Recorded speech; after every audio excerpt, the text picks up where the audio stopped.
Hey guys, it's Jenny Silver, and today I'm talking with Assaf Lichtash from Pershing Square Law Firm.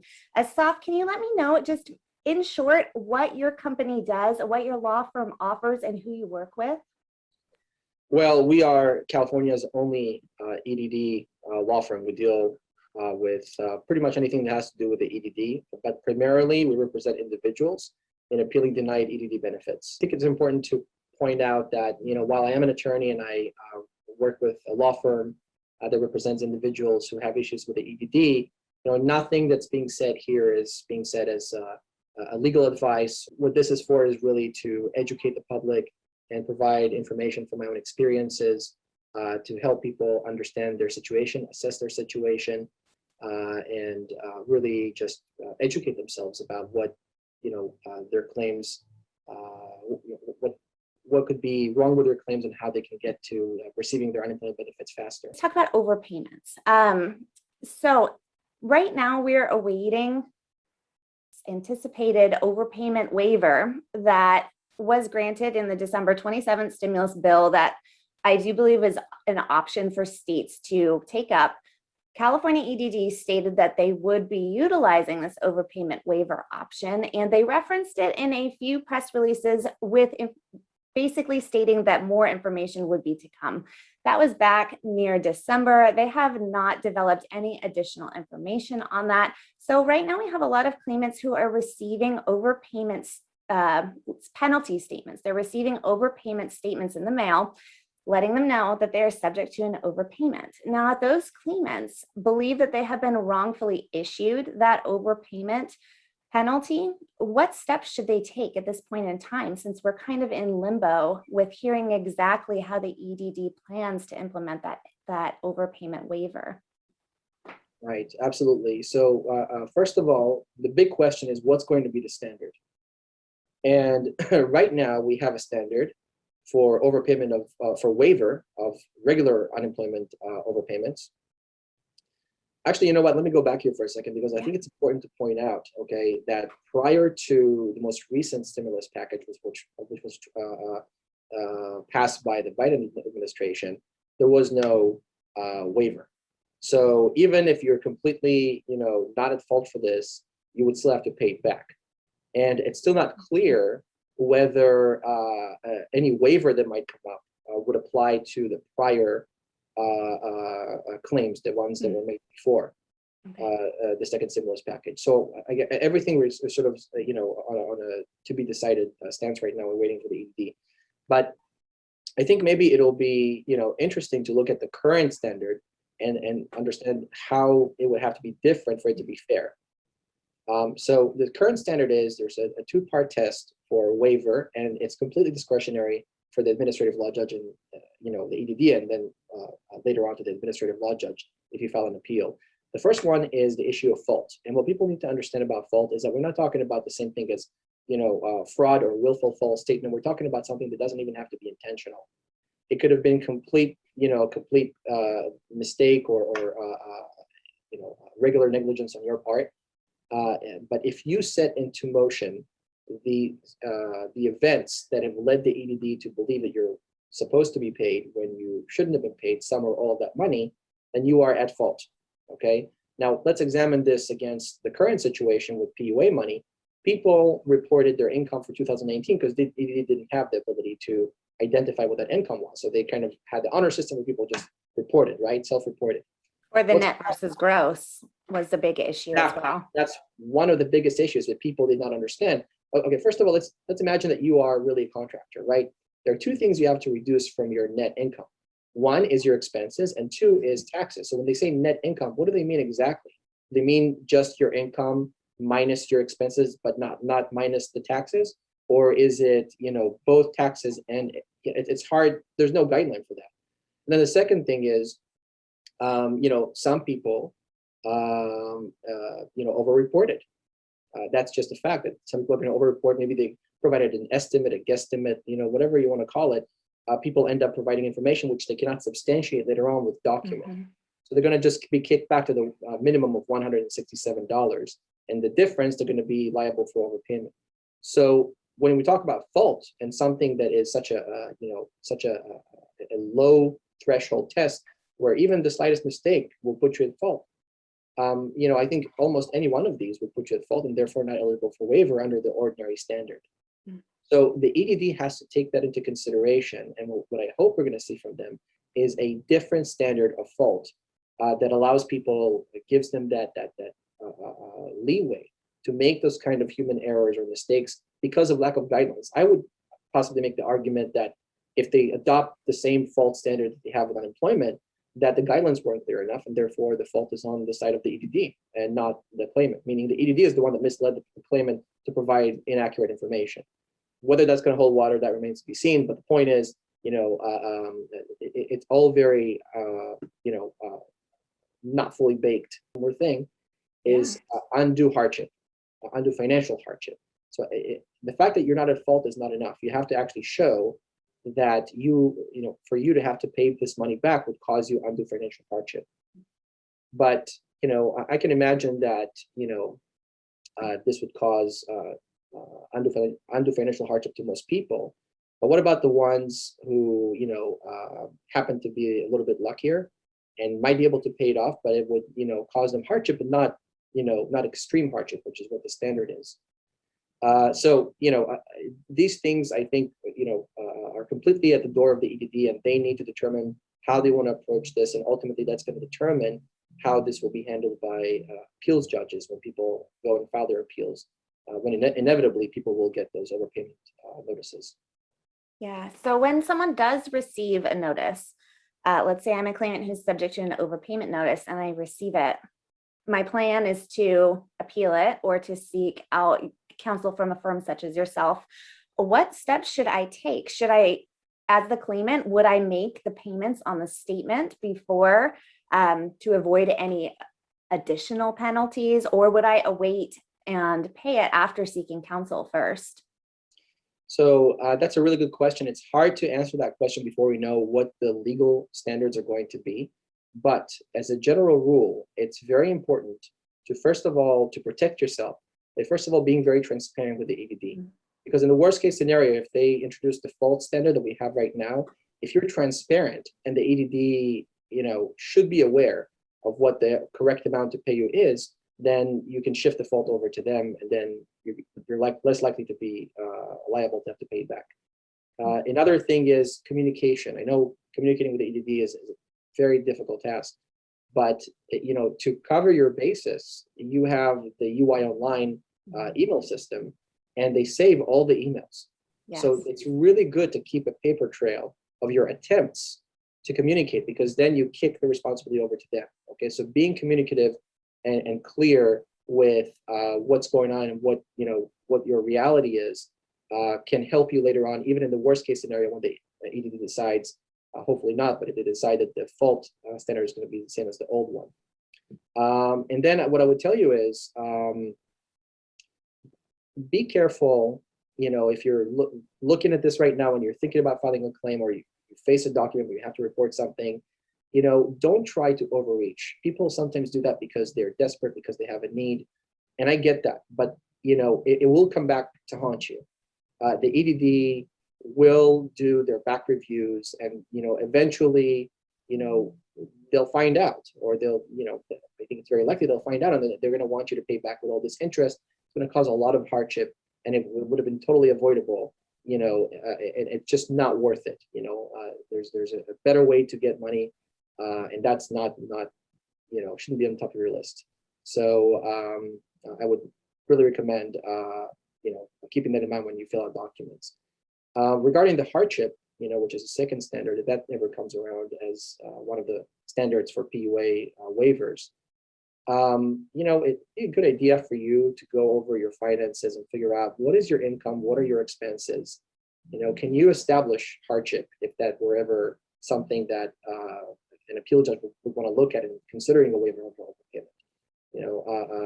Do you have any savings? Do you have anything substantial that might put you in a position that you can pay back? Obviously, the bigger the amount that you have to pay back, the more likely you are to get a waiver on the basis of hardship, because even if you have savings of $30,000 and you owe $30,000, it's going to completely empty your savings. I think most judges would be more inclined to consider that extreme hardship. Mhm. So what you can do is, again, just to summarize, make sure that you have a paper trail, communicate, be transparent and forthcoming with the EDD as much as you can. Don't try to overreach, and just prepare your finances in a nice, clear chart. So if you ever have to deal with an appeal, you already know whether you can establish hardship or not.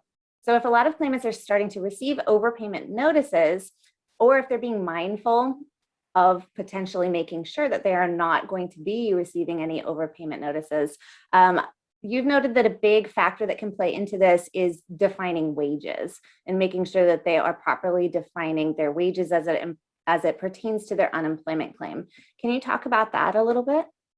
Of course. So the definition of wages is defined, a lot of subsections of the Article 2 of the Unemployment Insurance Code.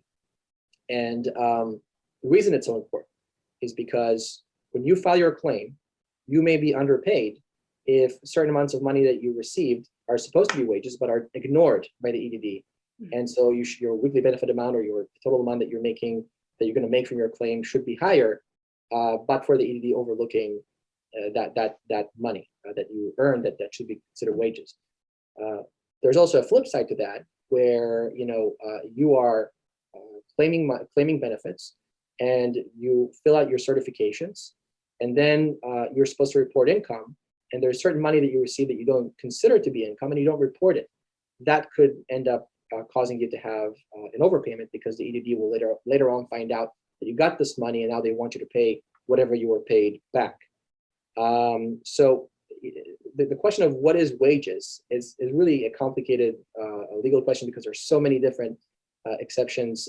But the general rule is that wages are remunerations, basically when you provide services for money. But what happens when you receive pension from your work? Is that money that you receive for services? Well, that depends on who paid for the pension. If you made contributions to the pension, or you paid for it entirely on your own, then it wouldn't be wages, because it's just insurance that you bought for yourself, or that it's something that you bought for yourself, that you didn't receive any money from the employer. You received partial money from the employer, but you have a stake in it that you put in yourself. Therefore, it's not money for services. What if it's severance pay? Let's say that you stop working, right? And the employer decides to pay you your regular pay for the next 3 months, because you were such a great employee and they wanted to reward you that way. Would that be considered wages? It really depends. Depends on a lot of the circumstances. Was it something that was part of a settlement agreement? Was that something that, because you had a claim against the employer for unpaid wages, that, they ended up agreeing and settling with you, and that's why they decided to give you the severance wages? Was there a claim for discrimination or some kind of a wrongful, illegal employment practice that you feel like you need compensation for? These are all questions that will go into whether it's services for money. Typical things that people don't realize: residuals. We're living in California. A lot of people work in the film and TV industry, and they get residuals for work that they did. And when you get residuals, you definitely need to report them. Residuals are income, 100%. And it's funny, people don't think of it, because all of a sudden they get a check for $10 or $100, and they don't think of it, they don't report it. It can end up, giving you not just an overpayment. It may disqualify you for having made a false statement from collecting benefits in the future. So even though the monetary damage of not having reported $100 may not be that high, you end up losing a lot more money, because you may get a false statement that down the line will deny you benefits for weeks, 5, 10, 15 weeks, depending on what the EDD decides. Mm-hmm. One other thing that I want to cover, I think is really important, is commissions. The thing about commissions is that they're not really earned until a certain point in time. Okay, so you actually provide services, you work, and then you don't get paid, or you may get paid, you may not get paid. So are you supposed to report those? Again, this is a case-by-case analysis, and I'm not telling you what to write down in your certification form, but you want to consider, is what you're making commission? When is that commission actually earned? The question, I think, number 6 on the certification form is, if you worked or earned any money, whether it was paid or not. Well, that's something you want to take into consideration, thinking, is commission something that was earned at this point. So these are all things you want to think about, and that's why when you fill out your applications, when you fill out your certification forms, these are documents that have far-reaching consequences for your claim. So you want to do them thoughtfully, not automatically, and think closely every time that you fill out these really important questions about wages. So sometimes claimants will want to backdate their claim. They might want to change the start date of their unemployment claim to reflect when they actually were unemployed, known as backdating. Is there any sort of risk involved with doing that? Okay, so backdating can be risky. And I can understand why someone would want to backdate, especially if they want to backdate into weeks that are very valuable because of stimulus money. But backdating can also be something that is risky because what happens while you try to backdate a claim? You get paid, and then you shift the entire claim over to a different date, and it might change your computation, or it might change the total amount of benefits that you can collect. And then you might even end up with an overpayment or a less valuable claim. So, if you're looking into the possibility of backdating a claim, what you want to do first is to look at your base period, right? I don't know if people, are familiar with it. You Google EDD base period and you'll find that they have a handout and you'll see it there. And the base period is basically the 18 months prior to your claim that is being examined as far as your income, right? And if you have income on a given quarter that's the highest of all the other quarters, that's going to determine your weekly benefit amount. But there's another thing. The total amount of money that you made throughout the entire base period, okay, caps your total amount that you can recover. So if you had a lot of income on a given quarter, but you had no income on all other quarters, then whatever you made in that quarter, let's say you made $10,000, that's the most that you can get in your unemployment claim. I'm not talking about PUA, only unemployment rate, right? Okay. PUA, you don't have a regular base period. It's just 2019. So think about it. If you are now enjoying a claim that gives you, let's say, $260 per week or $300 something per week, and you think, hey, you know what, this is good, and if I combine that with past weeks where I get all the stimulus money, I can get more money. Be careful, because if you switch it, if you change the effective date of your claim, you're shifting your whole base period to the side, and you want to make sure that the total amount that you earned in your base period doesn't change dramatically, and that your highest quarter, the amount of your highest quarter doesn't change dramatically, so that it wouldn't reduce your weekly benefit amount. There's one more thing to keep in mind, that if you cannot establish a claim under a regular unemployment claim, under a regular unemployment base period, you will automatically switch over to an alternate base period, which basically just adds the last quarter right before you filed, right? Usually that quarter is dropped off, but if you can establish a claim under a regular base period, you get that extra quarter. And you want to think whether you earned enough money that quarter so that it wouldn't change the result of your computation. So definitely requires some caution before backdating the claim. Absolutely. Okay, thank you. Those are all really good points. As we eventually approach September 4th, claim week ending September 4th, when the most recent extensions to PEC and PUA will come to an end. Talk to me about the California training benefits and the training extension. Okay, so I think, as we sort of slowly find our way out of this pandemic, and the work market is revived and sort of jumping back, and more work is becoming available, people want to get back to work. So what they need to know is that one of the tools that are at your disposal is the California Training Benefits Program, which is basically designed to help you become more, it's to support you as you become more marketable and therefore more employable.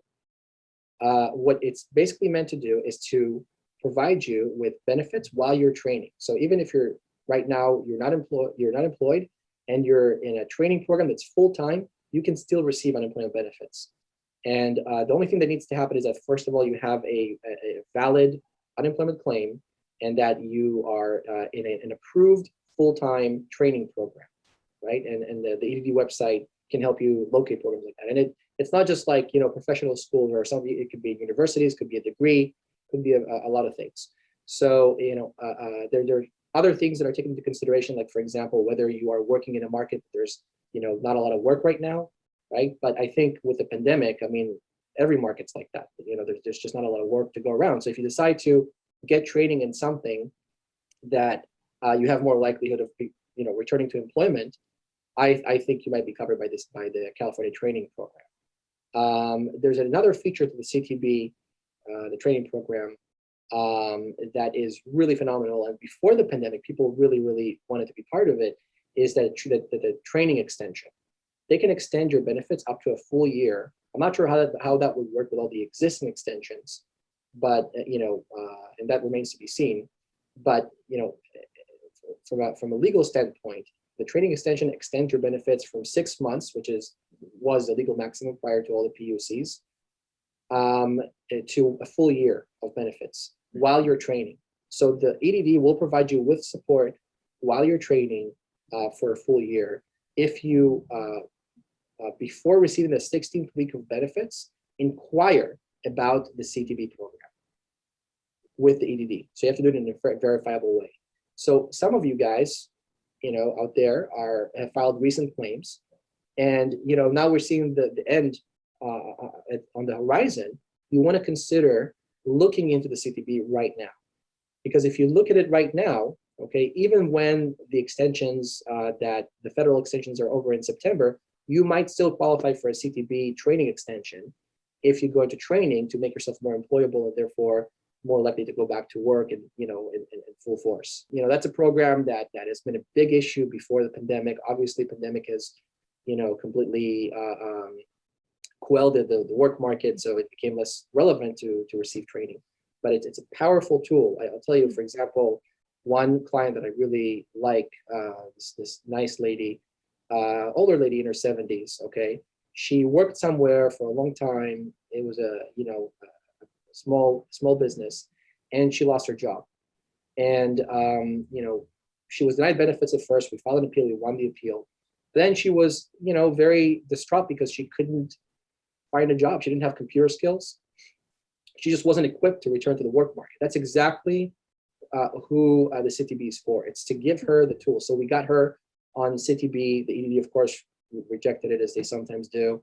And we appealed it and we won, and she got her CTB benefits, and she was able to get training and return to the work market as a viable participant. And that's a great story about exactly what this is for, right? So now more than ever, we have people who are very qualified, very capable, but the work that's available to them is scarce. So you can sort of recalibrate yourself with the existing work market and receive benefits for it while you're doing it through the CTB program and the training extension. I think that's really important to keep in mind, because so with so many people having their regular places of employment go under, or their self-employment, as a business owner myself, so many industries are affected by this and have to completely kind of reinvent themselves, and might be returning back to regular employment, but might need to be acquiring those new skills in order to do so.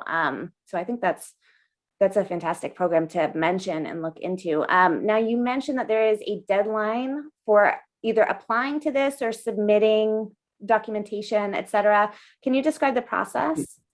So for the CTB program, meaning to receive benefits within the 6-month period that you can receive unemployment benefits, you can just qualify by applying for an approved full-time training program. But to get a training extension, you have to reach out to the EDD about training before receiving your 16th week of benefits.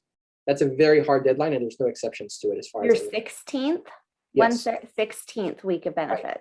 Exactly. So that is less relevant for people. I mean, CTB is relevant to everyone, but the training extension is really relevant to people who have more recent claims. And they might be wondering to themselves, well, now I'm unemployed. I'm only going to get benefits through until September. Let's say someone who files a claim today, right? And they only have until September to receive benefits. What happens then? Well, if you're looking into CTB and you're getting a training program and you're planning your future in the work market now, then the law provides help. The law will continue to provide you with a training extension past the September deadline if you're on unemployment, not PUA, right? and allow you to receive the kind of training that you need to reintegrate back into the work market and be a viable participant. By the way, I want to. So this would not apply.